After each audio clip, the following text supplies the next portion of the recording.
I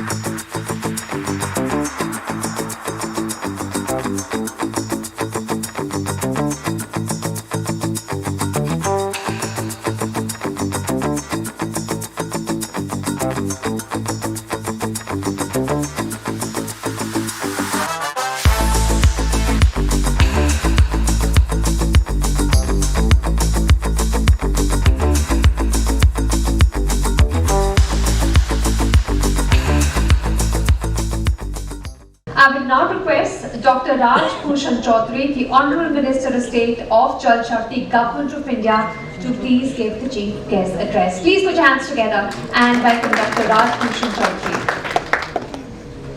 Bharat माता की आज के इस कार्यक्रम में उपस्थित honourable deputy speaker Delhi legislative assembly Shri Mohan Singh Bisht साहब, आज के इस कार्यक्रम में उपस्थित हाई कमीशन ऑफ फीजी के श्री नीलेश रोनिल कुमार जी जो काउंसलर हैं वहाँ के, श्री प्रदीप कुमार जी एवं इस कार्यक्रम में उपस्थित सभी सम्मानित डिग्निटरीज, मित्रों, आप सभी को नमस्कार। आज शिक्षा के ऊपर जो ये कार्यक्रम रखा गया है और शिक्षा के क्षेत्र में अलग अलग प्लेटफॉर्म पर काम करने वाले सभी हमारे जो इंस्टीट्यूशन हैं, ऐसे इंस्टीट्यूशन को सम्मानित करने का जो कार्यक्रम है, निश्चित रूप से ये एक बहुत अच्छा कार्यक्रम है, क्योंकि शिक्षा ही वो मूल चीज़ है जिससे किसी भी समाज, किसी भी संस्कृति के विकास को हम आगे बढ़ा सकते हैं। आज शिक्षा जो हमारे राष्ट्र की प्रगति का आधारशिला है, इस महत्वपूर्ण विषय पर आप सबों ने जो आयोजक मंडल हैं, उन्होंने जो मुझे यहाँ सम्मान दिया है, बुलाया है, इसके लिए इनका आभार व्यक्त करता हूँ। और भारत में शिक्षा केवल व्यक्तिगत विकास का माध्यम नहीं है, बल्कि ये सामाजिक परिवर्तन, आर्थिक समृद्धि और सांस्कृतिक संरक्षण का नींव भी डालता है। आपने देखा कि इस पिछले दशक में देश के यशस्वी प्रधानमंत्री नरेंद्र मोदी जी के नेतृत्व में हम लोगों ने शिक्षा के क्षेत्र में काफ़ी प्रगति किया है और राष्ट्रीय शिक्षा नीति 2020 जो कि एक आशा की किरण के रूप में और शिक्षा में सुधार का एक पिलर बन करके हमारे सामने आया है। भारत विविधताओं, सपनों और अपार संभावनाओं का भूमि है। 140 करोड़ की आबादी हमारी, और हम इस मामले में लकी हैं कि हमारे पास ह्यूमन रिसोर्स है, स्पेशली हमारे यंग पॉपुलेशन जो हमारा रिसोर्स है, ये काफ़ी हमारी बड़ी पूंजी है और इस पूंजी से हम विश्व में कोई भी बड़ा काम कर सकते हैं। आज देख सकते हैं आप इस तरह से बहुत सारी कंट्री है जहाँ सिर्फ जेरियाटिक पॉपुलेशन बच गया है, वहाँ यंग लोग हैं ही नहीं बहुत, तो वो भी एक अनबैलेंस है। लेकिन हम इस मामले में लकी हैं कि हमारे यहाँ यंग पॉपुलेशन काफ़ी है और इस यंग पॉपुलेशन ह्यूमन रिसोर्स से हम देश को विकसित भारत की ओर हम ले जाएंगे। साथियों, भारत जैसे विशाल और विविधताओं का देश है, जहाँ शिक्षा राष्ट्रीय एकता को बढ़ावा देने के साथ साथ बहुभाषावाद, सांस्कृतिक जागरूकता और इंक्लूसिवनेस को प्रोत्साहित करता है।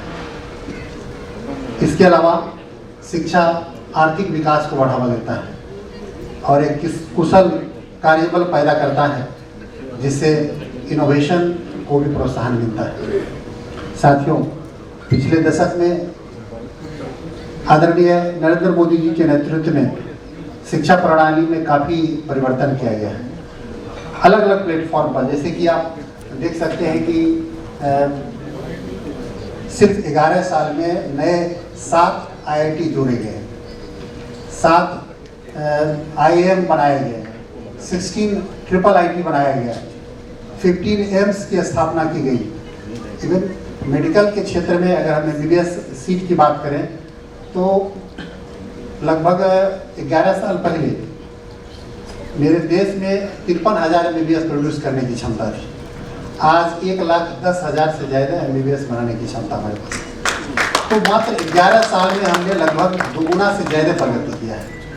और हर क्षेत्र में हो, जितने भी टेक्निकल इंस्टीट्यूशन की बात कर रहे हैं आप, चाहे IIT हो, IIM हो, IIIT हो, तो हर क्षेत्र में, इवन अदर जो मेडिकल कॉलेजेस हैं, अपने देश में लगभग 11 साल पहले 357 के करीब मेडिकल कॉलेज थे और आज लगभग 750 सुपर मेडिकल कॉलेज है।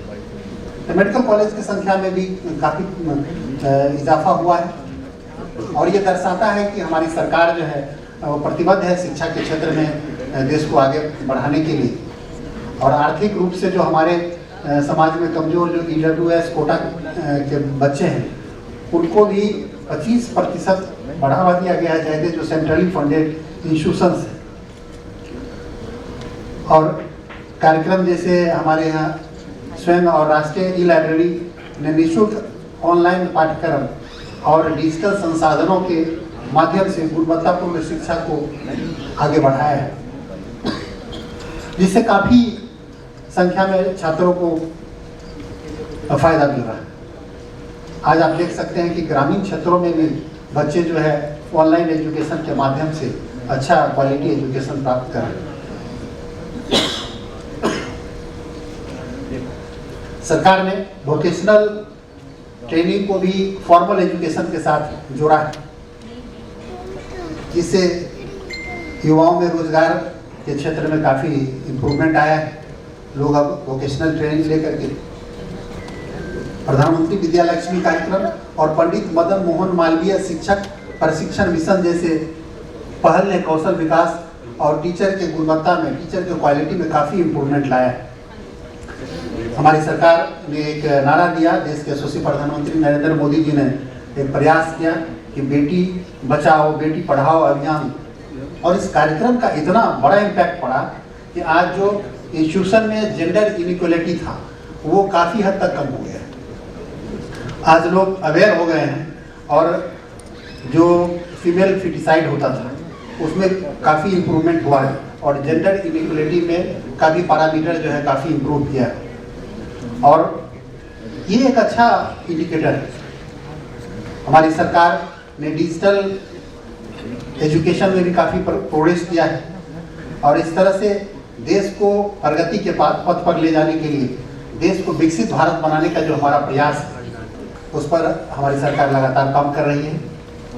आपने देखा कि किस तरह से 29 जुलाई 2020 को राष्ट्रीय शिक्षा नीति, नेशनल एजुकेशन पॉलिसी, जो पहले का जो शिक्षा नीति था, राष्ट्रीय शिक्षा नीति 1986 का, उसको रिप्लेस करके दिया गया और जिसमें काफ़ी संख्या में लोगों को ऐसे रोजगार देने वाले शिक्षा से भी जोड़ा गया है। जो लोग जिसमें इंटरेस्ट लेते हैं उसको उस क्षेत्र में प्रोत्साहन दिया जाता है।